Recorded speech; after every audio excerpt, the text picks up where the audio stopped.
성도들이 추구해야 할 것이 있어요. 그게 뭔가 하면 천국을 소망하고 추구해야 합니다. 신앙생활을 통해서 심령 천국을 이루어야 하고요. 그리고 가정 천국을 이루어야 하고요. 또 교회 천국을 이루어야 합니다.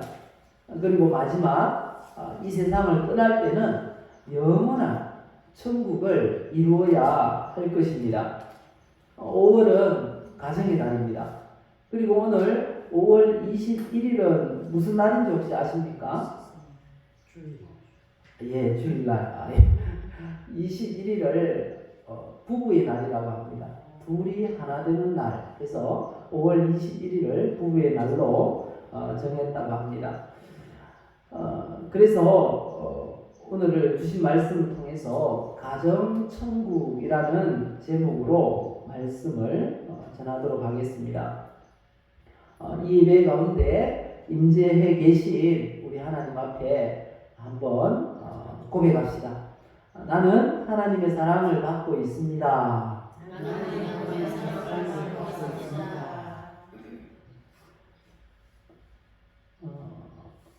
하나님은 나를 치료하십니다. 하나님은 나에게 복을 주십니다.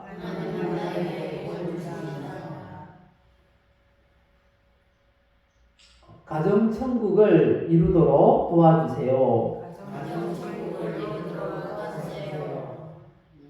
예, 우리가 입술로 고백한 것이 우리의 삶에 그대로 이루어질 줄 믿습니다. 우리가 이 땅에서 하나님 앞에 사랑받고 복받고 또 건강을 얻고 그리고 우리 가정들이 다 천국 되시기를 예수님의 이름으로 축복합니다. 그럼 어떻게 하면 가정 천국을 이룰 수 있을까요? 첫 번째는 이렇게 하면 가정 천국을 이룰 수 있답니다. 어떻게 해요?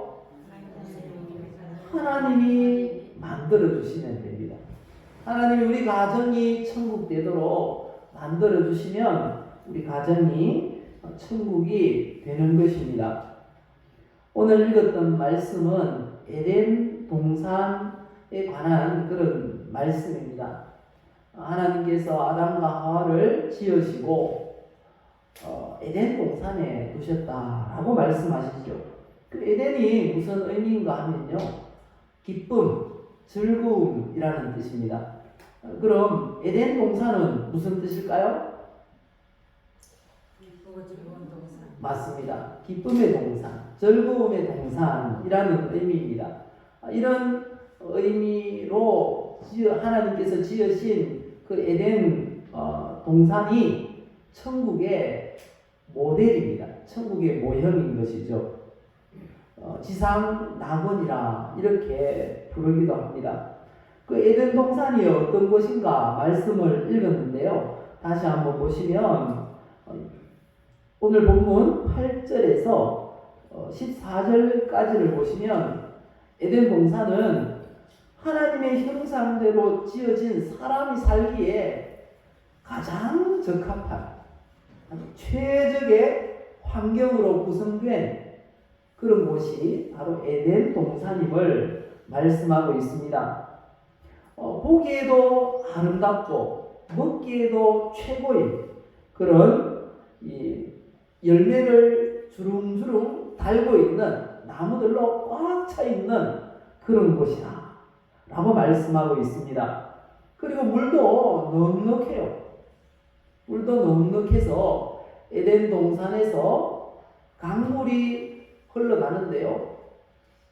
이 근원이 되는 네 강을 이루는 만큼 에덴 동산이 물도 넉넉하고 이 살기 좋은 곳이다 라고 말씀하고 있습니다. 그리고 이 에덴 동산은요, 아담 하와가 옷을 입고 지냈을까요? 아니면 옷을 입지 않고 있었을까요? 예, 입지 않았어요. 그런데도 몸을 해할 만한 그런 식물이나 동물이 전혀 없었습니다. 그래서 동물이 없는 게 아니고 동물이 사람을 해치질 않아요. 그때는 또 은검키라든지 가시나무라든지 사람을 해칠 그런 식물들은 존재하지가 않았어요. 왜냐하면 땅이 저주를 받기 이전이었거든요. 이사야 선지자가 환상으로 보았던 천국도 그런 모습이었습니다. 이사야 11장 6절 이하에 보면 이렇게 말씀하세요. 그때에 이리가 어린 양과 함께 살며 표범이 어린 염소와 함께 누우며 송아지와 어린 사자와 살찐 짐승이 함께 있어 어린아이에게 끌리며 암소와 곰이 함께 먹으며 그것들의 새끼가 함께 엎드리며 사자가 소처럼 풀을 먹을 것이며 젖먹는 아이가 독사의 구멍에서 장난하며 젖된 어린아이가 독사의 물에 손을 넣을 것이라 이렇게 말씀하세요. 이사야 선지자가 환상으로 보았던 천국이 에덴 동산이었어요.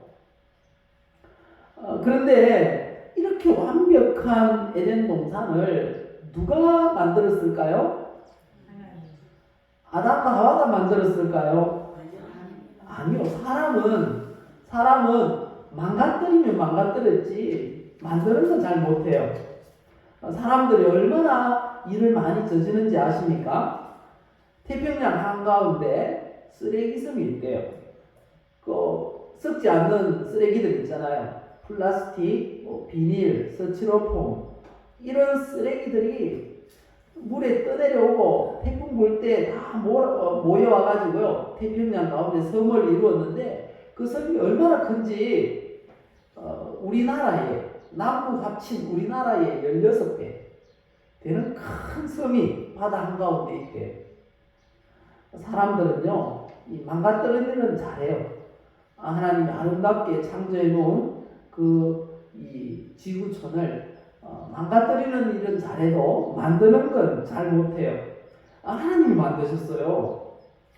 그렇다면 하나님께서 에덴 동산을 만드실 때 무엇을 모델로 해서 만드셨을까요? 맞아요. 천국을 모델로 만드셨어요. 그래서인지 에덴 동산과 천국이 매우 닮았어요. 천국을 기록하고 있는 성경이 어딜까요? 요한계시록이에요. 창세기에는 뭘 기록하고 있죠? 에덴 동산을 기록하고 있잖아요. 근데 요한계시록 마지막에 보면 이 천국을 기록하고 있어요. 이 창세기와 성경은 또 이 요한계시록은 닮았어요. 처음 성경과 마지막 성경이잖아요. 근데 천국에 대해서 동일하게 이야기하고 있다는 거죠. 요한계시록 22장 1절 이하의 말씀을 보시면요. 이렇게 말씀하고 있습니다. 또 그가 수정같이 맑은 생명수의 강을 내게 보이니 하나님과 및 어린 양의 보좌로부터 나와서 길 가운데로 흐르더라. 강 좌우에 생명나무가 있어 12가지 열매를 맺되 달마다 그 열매를 맺고 그 나무 잎사귀들은 만국을 치유하기 위하여 있더라. 이렇게 말씀하세요. 에덴 동산과 닮았지 않습니까? 에덴 동산에도 강이 출발하는 지역이잖아요. 에덴이. 뿐만 아닙니다. 그리고 동상 그 한가운데는 뭐가 있다고 그랬습니까? 생명나무가 있어요. 근데 여기 천국에도 뭐가 있습니까? 생명나무가 있어요. 아주 신기하죠? 그리고 또 천국은 온갖 보석들로 꾸며져 있는 아름다운 곳이래요. 요한계시록 21장 18절 이하에 보면 그 성곽은 벽옥으로 쌓였고 그 성은 정금인데 맑은 유리 같더라. 그 성의 성곽의 기초석은 각색 보석으로 꾸몄는데 첫째 기초석은 벽옥이요. 이렇게 쭉 보석을 열거합니다. 그리고 20절과 21절 보면 그 12문은 12진주니 각 문마다 한 개의 진주로 되어 있고 문 한 개가 통째로 진주래요. 그런 곳이 천국이랍니다. 보석으로 꾸며져 있다 그러는데 에덴 동산이 위치한 곳도 어떤 곳입니까? 에덴 동산에서 이제 강이 흘러나와요. 성경을 한번 봅시다. 오늘 본문 2장 10절을 보시면요.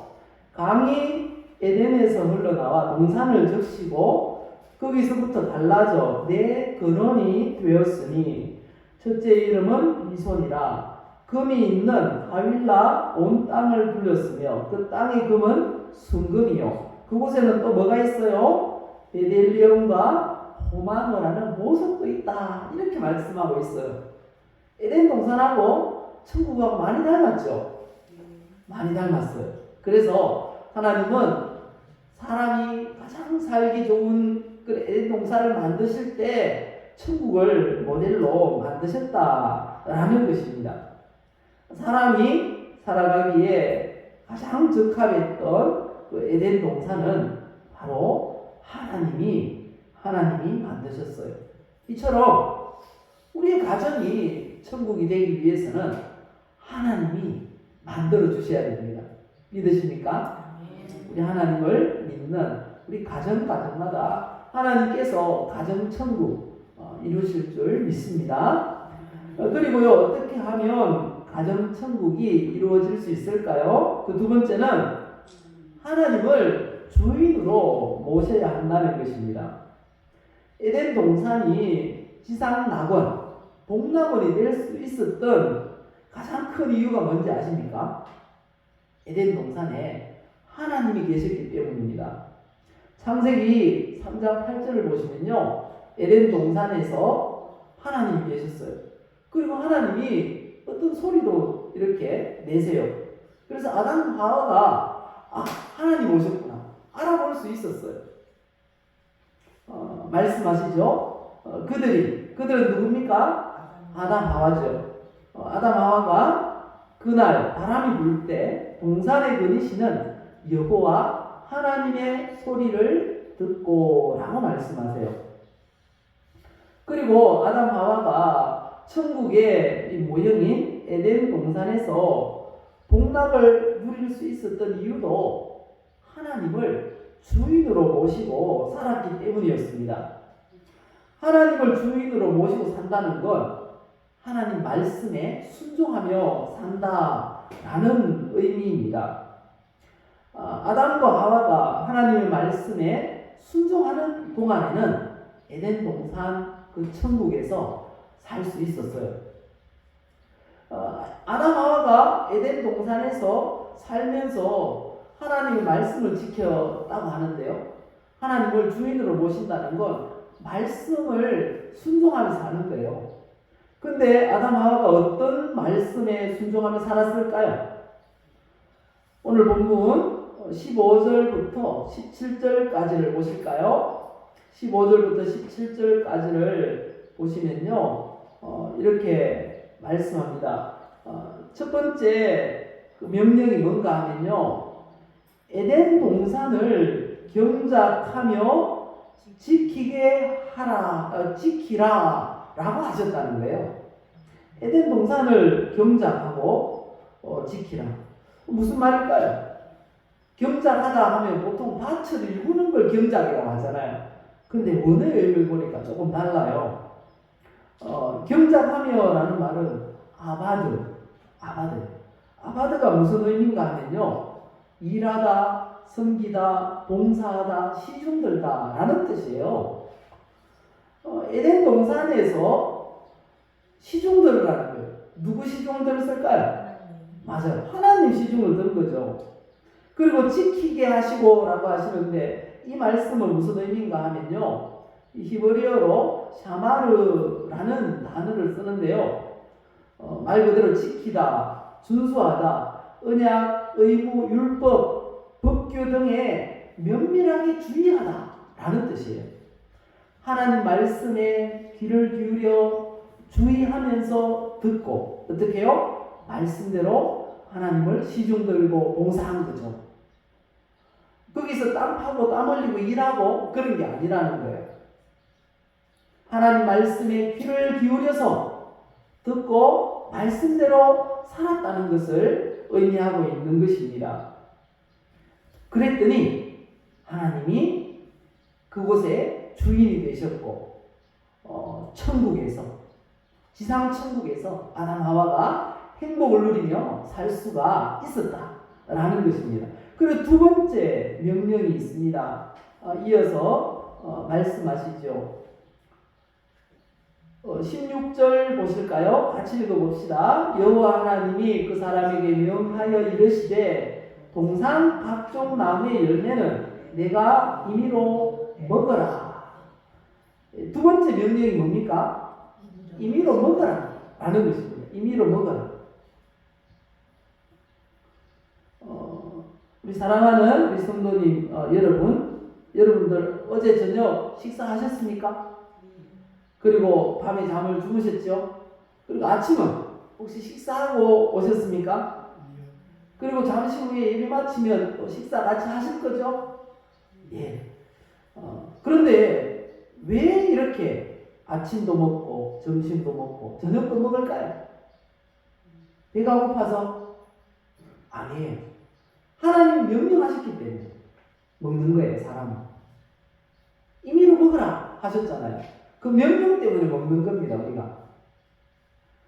그래서 배꼽 시계가 올린다고 먹는 게 아니고 하나님이 임의로 먹으라 명령하셨기 때문에 먹는다는 것입니다. 그래서 임의로 먹으라, 이 명령이 무슨 의미인가를 잘 알아야 돼요.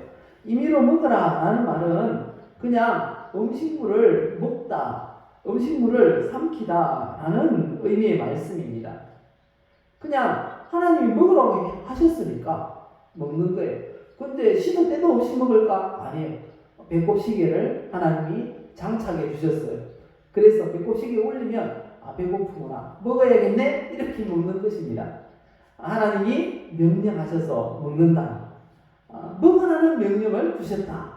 얼마나 감사한 명령입니까? 먹는 즐거움 끝내주죠. 먹는 거 싫어하는 분 계십니까 혹시? 건강한 분들은 다 먹는 거 좋아하세요. 하나님 먹으라고 하셨기 때문에 우리는 순종해서 먹는 것입니다. 그리고 세 번째 명령이 있습니다. 그 명령이 무엇입니까? 17절 보시면요. 선악을 알게 하는 나무 열매는 어떻게 하라고요? 먹지 말라. 먹지 말라. 이게 명령이에요. 근데 아담 하와가 선악을 알게 하는 나무의 열매를 먹었을까요? 먹지 않았을까요? 먹었어요. 혹시 그 나무를 구분 못해서 먹었을까요? 아니에요. 알았어요. 동산 중앙에는 우뚝 솟은 어디서 봐도 다 보이는 두 그루의 나무가 있었어요. 그 두 그루의 나무가 뭡니까? 9절 보시면 동산 가운데는 생명나무와 선악을 알게 하는 나무도 있더라, 이렇게 말씀하세요. 이 두 나무는 우뚝 솟아서 다 알 수 있었어요. 그런데 하나님을 주인으로 모실 때까지는 이 명령을 지켰어요. 근데 하나님의 말씀에 불순종하고 이 마귀가 뱀에게 들어갔죠. 그 마귀 말에 순종하면서 하나님의 명령을 어기게 됐어요. 그 순간 주인이 바뀌었어요. 하나님을 주인으로 모시지 않게 되니까 어떻게 됐습니까? 에덴 동산에서 쫓겨났어요. 천국이 무너지고 말았다 라는 것입니다. 아담 하와가 이 하나님을 가정의 주인으로 모셨을 때에는 가정천국 이루었어요. 우리도 마찬가지입니다. 하나님이 주인이 되셔야 됩니다. 남편이 가장이라고 주인이 되고, 아내가 또 남편보다 더 뛰어나다고 주인이 되고, 이렇게 또 누군가 또 자녀가 또 잘 나간다고 힘세다고 주인이 되고, 그렇게 되면 가정이 행복할 수가 없다는 것입니다. 행복한 가정은 주인이 누구라고요? 하나님이 주인이 되신다라는 사실을 기억하시기 바랍니다. 예수님을 주인으로 모셔야 가정에 행복할 수 있습니다. 어떤 간절히 바라는 소원도 이루어질 수 있고요. 예수님이 주인이 되셔야 됩니다. 가나 혼인잔치에 포도주가 떨어졌어요. 잔치는 열어놨는데 포도주가 없어요.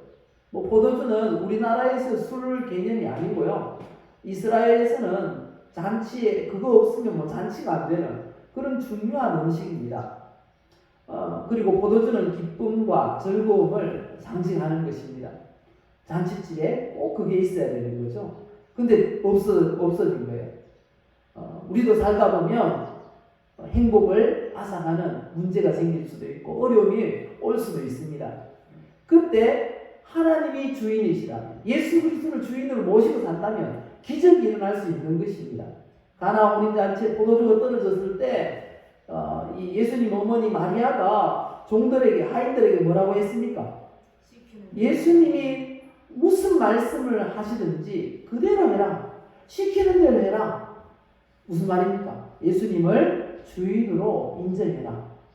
그랬더니 놀라운 일이 일어났습니다. 물이 변하여 포도주 됐네. 놀라운 역사가 일어난 것입니다. 우리 가정에도 똑같습니다. 행복을 앗아가는 어떤 일이 생길 수 있어요. 하지만 예수님이 주인이시라면 그 불행이 변해서 행복으로 변화되는 기적이 일어날 줄 믿습니다. 우리 하나님께서 그렇게 우리 가정이 천국이 되도록 역사하실 줄 믿습니다. 예수님을 주인으로 모시기를 바랍니다. 마지막으로 가정이 행복하기 위해서는, 가정 천국을 이루기 위해서는 이렇게 하나 말씀하세요. 어떻게 해요? 서로 도와야 됩니다. 서로 도와야 됩니다. 하나님께서 왜 가정을 이루도록 하셨다고 하십니까? 오늘 읽었던 2장 18절 말씀을 보면 알 수 있어요. 가정을 이루게 하신 이유, 남자와 여자를 그렇게 만드신 이유, 종합적으로 이렇게 말씀하세요. 읽어보실까요? 여호와 하나님이 이르시되 사람이 혼자 사는 것이 좋지 아니하니 내가 그를 위하여 돕는 배필을 지으리라. 이렇게 말씀하셨어요. 여기서 좋지 않다라고 하십니다. 혼자 사는 것이 좋지 않기 때문에, 이 좋지 않다라는 말씀이 뭔가 하면요, 즐겁지 않다, 행복하지 않다 라는 것입니다. 이 좋지라고 하는 이 말이, 좋다라는 이 말이 히브리어로 보면 토브라는 말인데요, 좋은, 선한, 즐거운, 행복한, 번영, 복지를 의미합니다. 혼자 사는 것이 가정을 이루고 사는 것보다는 덜 행복하다라는 말씀인 거죠. 그래서 더 행복하도록 하기 위해서 가정을 이루도록 하신 것입니다. 그리고 두 번째 이유는요, 돕는 배필로 지으셨다는 겁니다. 서로를 도와서 부족한 부분을 완전하게 하도록 하기 위해서 그렇게 가정을 이루도록 하셨다라는 것입니다. 돕는 배필이라는 말은 이 원어로 보면요, 이 에제르 네게드라는 말인데요, 무슨 의미가 하면 그의 앞에 또는 그와 마주 서서 돕는 자입니다.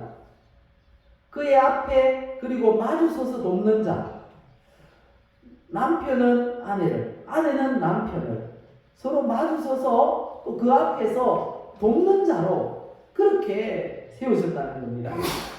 혹시 그런 바램을 가지고 살지 모르겠어요. 약점이 없는 그런 남편들을 원하십니까? 자상하면서 막 잘생기고 유머까지 있고 돈도 잘 벌어다 주고 그런 남편 혹시 바라십니까? 그리고 반대로 또 아내, 아름답고 아주 착하고 순종적이고 말도 잘 듣고 살림도 잘해요.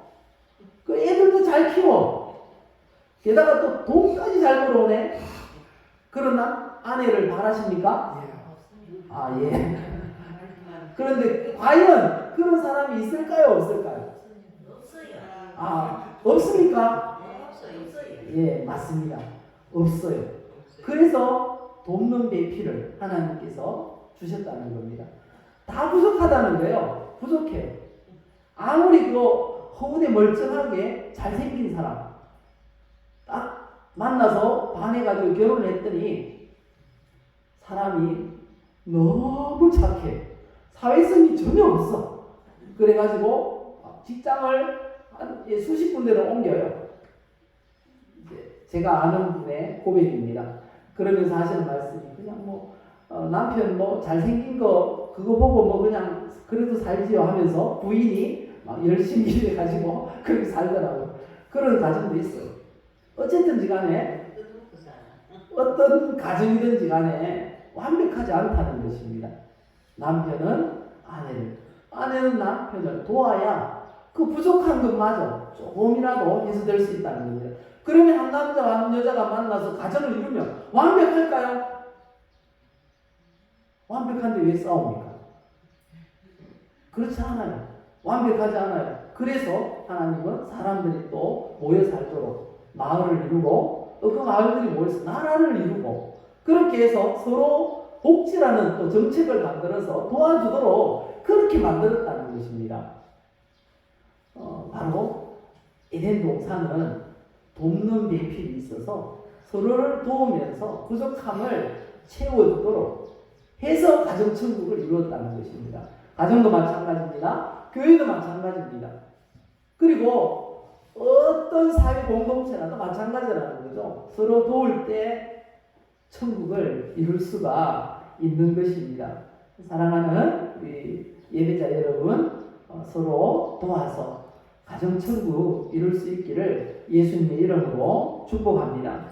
결론을 맺겠습니다. 말씀을 마무리하자면 세 가지를 말씀을 드렸는데요. 어떻게 하면 가정천국을 이룰 수 있을까요? 하나님이 만들어 주셔야 돼요. 하나님이 가정천국 이루도록 만들어 주셔야 됩니다. 두 번째는요, 하나님을 주인으로 모셔야 됩니다. 마지막 세 번째는요, 서로를 도와야 됩니다. 이렇게 해서 가정천국 이루는 행복한 성도님들 다 되시기를 예수님의 이름으로 축복합니다. 이 시간 함께 기도합시다. 기도할 때 이렇게 기도했으면 좋겠습니다. 우리 가정을 정말 이 에덴 동산 천국과 같은 모습에 대입을 해봅시다. 하나님, 우리 가정이 에덴 동산처럼 되게 해주옵소서. 하나님, 우리 가정이 천국처럼 되게 해주옵소서. 기도하시면 좋겠습니다. 이렇게 하나님이 우리 가정을 천국 만들어 주옵소서. 하나님을 주인으로 모시게 해 주옵소서. 그리고 가족들이 서로를 돕게 해 주옵소서. 우리 주님 한 분 부르시고